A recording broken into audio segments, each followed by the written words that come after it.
പോവാൻ.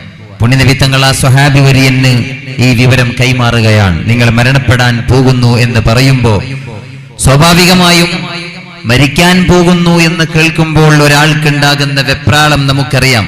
പ്രത്യേകിച്ച് ഇത് മുത്തുനബി തങ്ങളാണ് പറയുന്നത്, നിങ്ങൾ മരണപ്പെടാൻ പോവുകയാണെന്ന്. മരിക്കുന്ന ഉറപ്പാണ്. ഏതാനും സെക്കൻഡുകൾ മാത്രമാണ് ബാക്കിയുള്ളത് എന്ന് ഉറപ്പിച്ച ആ മനുഷ്യൻ വല്ലാതെ വെപ്രാളത്തോടെ ഹബീബാ നബി സല്ലല്ലാഹു അലൈഹി വസല്ലമ തങ്ങളോട് ചോദിച്ചു, ദുല്ലനി അലാ ഔഫഖി അമലിൻ ലി ഫീ ഹാദിഹി സ്സാഅതി യാ റസൂലല്ലാഹ്.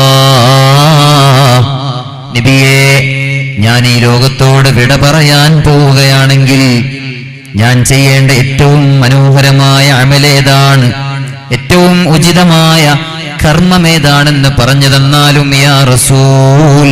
ഹബീബായ നബി തങ്ങൾ ആ സ്വഹാബി വര്യനോട് നിസ്കരിക്കാനല്ല പറഞ്ഞത്, ഖുർആൻ